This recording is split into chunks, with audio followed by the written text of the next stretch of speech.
મને ખ્યાલ છે ત્યાં સુધી એક કેસ પણ જો ડેન્ગ્યુનો આવ્યો હોય ને તો તંત્ર દોડતું થઈ જતું હતું. આજુબાજુ વિસ્તારમાં અધિકારીઓની ટીમ આવે, ધુમ્રસેર થાય, એને ક્યાં ક્યાં જગ્યાએ પાણી ભર્યા છે એની તપાસ થાય, તંત્ર દોડતું હતું. અરે ચોમાસા દરમિયાન ઘરે ઘરે આરોગ્યની ટીમ રોજે આવતી હતી. ઘરમાં કોઈને તાવ આવે છે, કોઈને મુશ્કેલી છે, કોઈને તકલીફ છે, રિપોર્ટ કરાવ્યા છે. જો કોઈને તાવ આવતો તો રિપોર્ટ કરાવતું હતું કોર્પોરેશન, એની દવા આપતું હતું.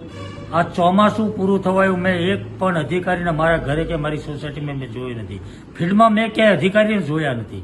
ને મને એવું લાગ્યું કે આટલો ભયંકર રોગચાળો છે અને છતાં પણ આરોગ્ય વિભાગ કામે નથી લાગ્યું.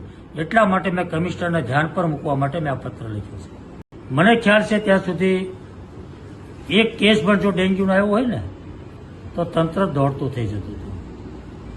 આજુબાજુ વિસ્તારમાં અધિકારીઓની ટીમ આવે, ધુમ્રસેર થાય, એને ક્યાં ક્યાં જગ્યાએ પાણી ભર્યા છે એની તપાસ થાય, તંત્ર દોડતું હતું.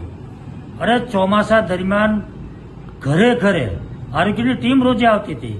ઘરમાં કોઈને તાવ આવે છે, કોઈને મુશ્કેલી છે, કોઈને તકલીફ છે, રિપોર્ટ કરાવ્યા છે. જો કોઈને તાવ આવતો તો રિપોર્ટ કરાવતું હતું કોર્પોરેશન, એની દવા આપતું હતું. આ ચોમાસું પૂરું થવાયું મેં એક પણ અધિકારીને મારા ઘરે કે મારી સોસાયટીમાં મેં જોયું નથી. ફિલ્ડમાં મેં ક્યાંય અધિકારીને જોયા નથી.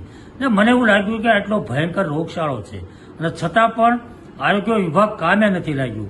એટલા માટે મેં કમિશનરને ધ્યાન પર મૂકવા માટે મેં આ પત્ર લખ્યો છે.